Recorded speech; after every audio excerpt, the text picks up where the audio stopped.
Hi, welcome back to Singapore Math Course 1A, 2.3 Absolute Value.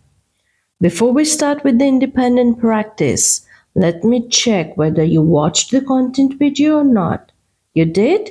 Great. So you're ready to work on the independent practice. So let's begin. Use the number line to find the absolute value of each of the following numbers.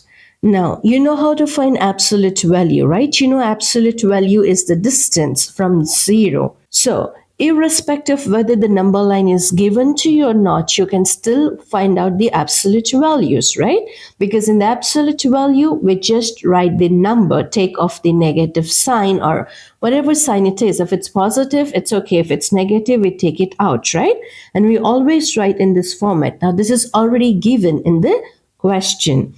So, minus 11 is here, right? So, that's a distance of 11. So, that's exactly 11. So, the absolute value of minus 11 is 11. 4. Next is absolute value for 4. It's already positive. You don't need to worry. Just write 4 as it is. Minus 6. What are we going to write? 6, right? We know for the absolute value, we just have to change the sign, right? If you count here, like if you go like this, 1, 2, 3, 4, 5, 6. Now look here, we don't have the number line. We just have to write the absolute value. And as we said, absolute value is the distance and distance is not negative. So absolute value for 35 is 35. Absolute value of minus 46 is also going to be 46. Absolute value of minus 77 is 77, right? Now, we have to complete each inequality. So we got to write whether it's less than or greater than.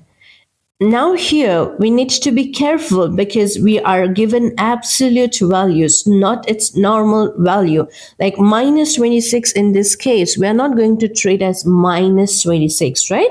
Because we are counting absolute value. So first, we will write down the absolute values and then put the inequality sign.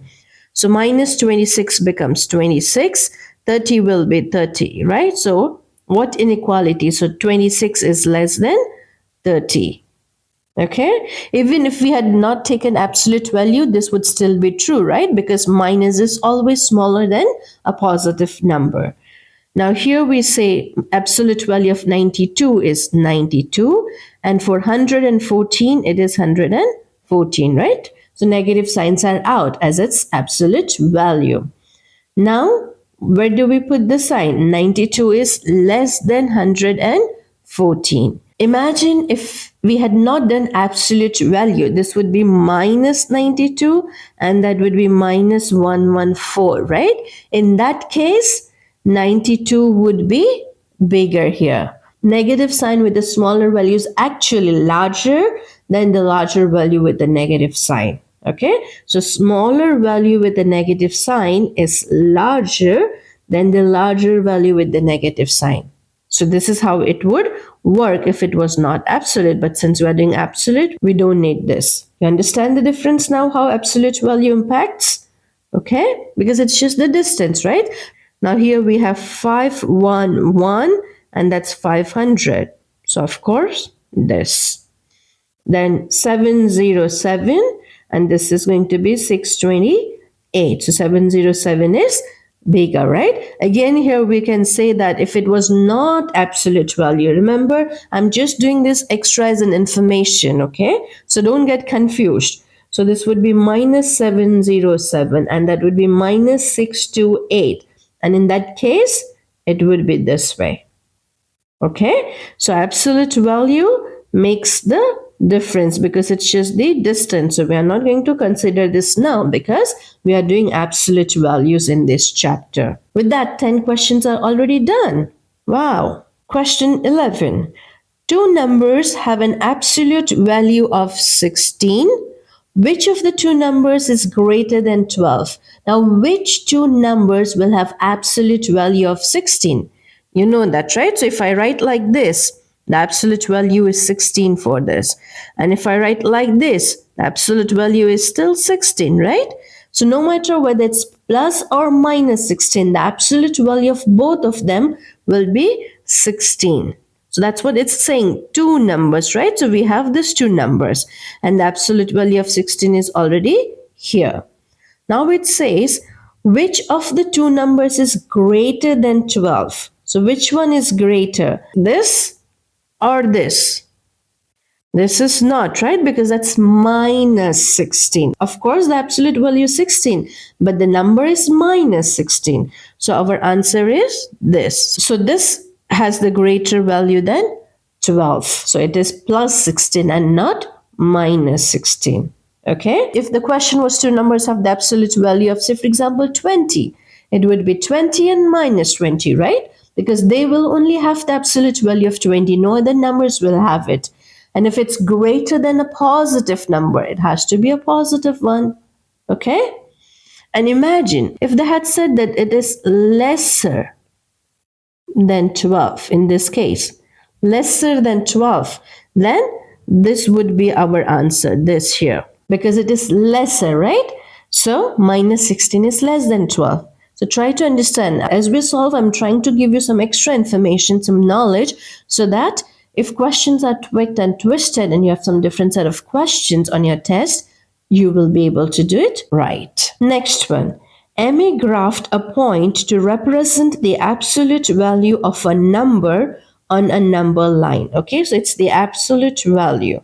If the original number is less than 10, it's less than minus 10. Yes, so see, this is how sometimes we make mistakes while reading.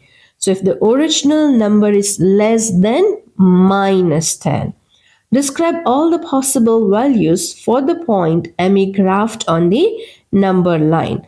Explain your thinking. Now, less than minus 10, what numbers do you have there?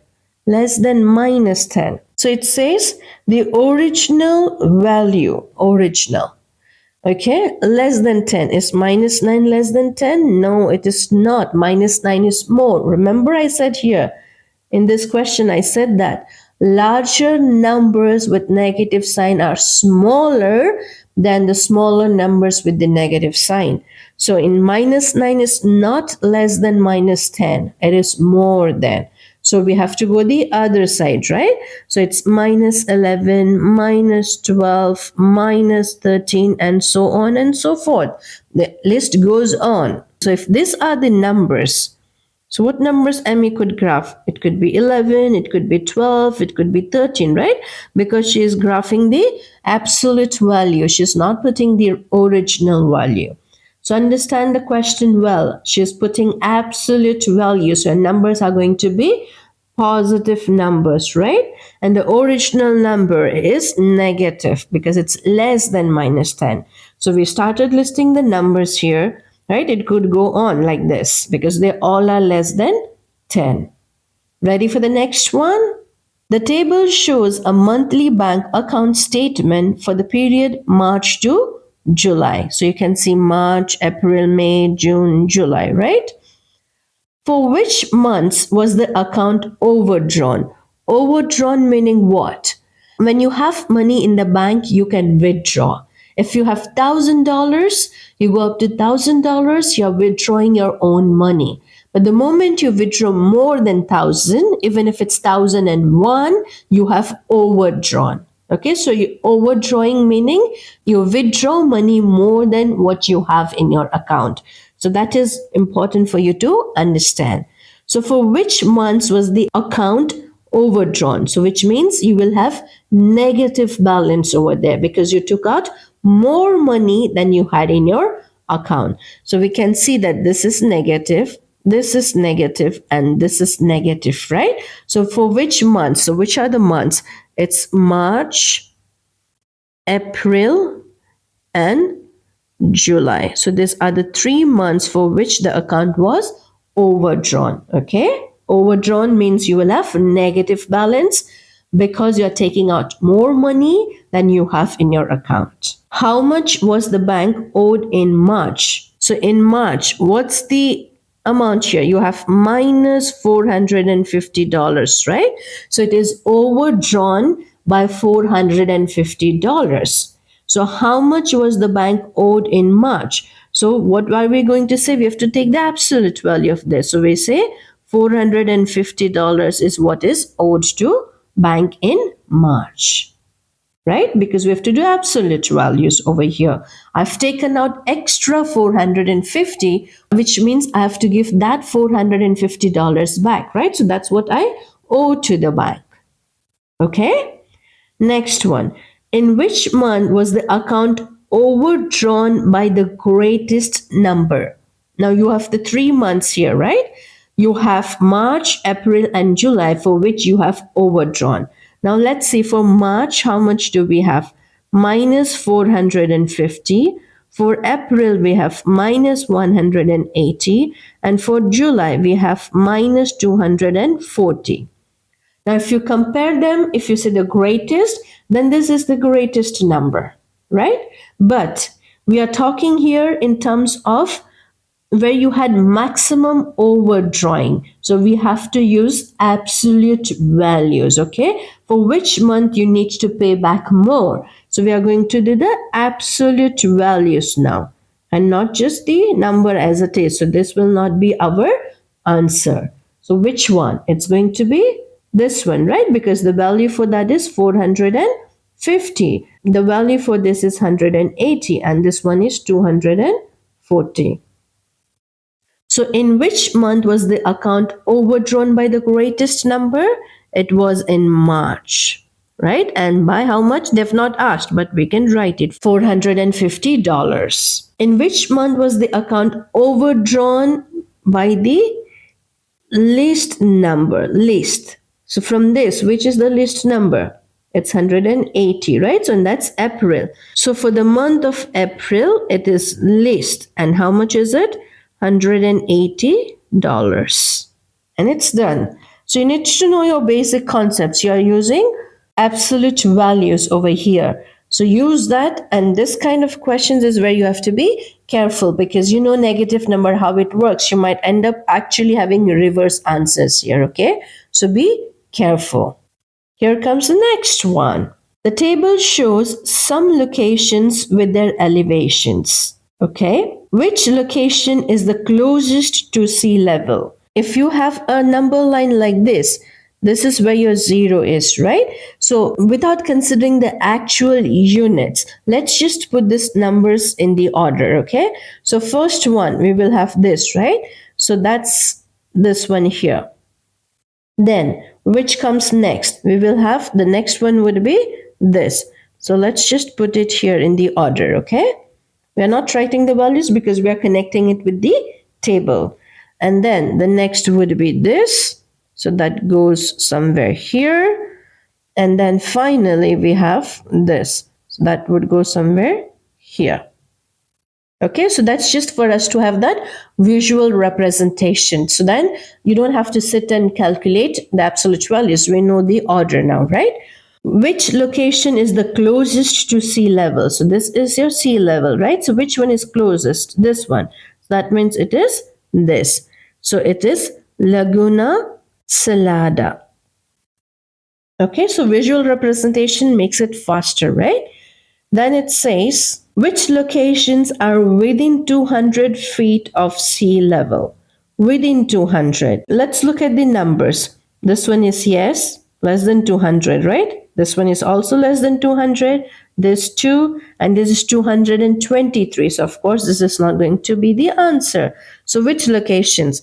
The first three, right? So we say Salton City. Then we have Desert Shores. And finally we have Laguna Salada. How much farther from sea level is Desert Shores than Salton City?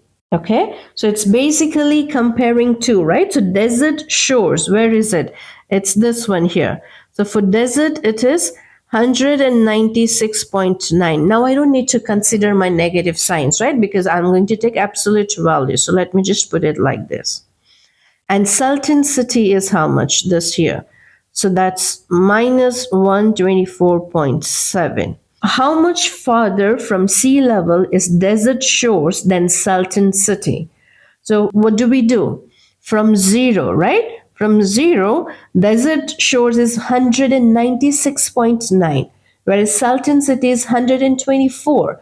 So of course, Desert Shores is much far compared to Salton, but how far compared to Shelton? I'm repeating, I'm twisting my question so that you understand what are we supposed to do. Yes, we need to find the difference between the two numbers, right? So 196.9 minus 124.7. So that's 2 decimal here. 6 minus 4 is 2. 9 minus 2 is 7. And that's 0.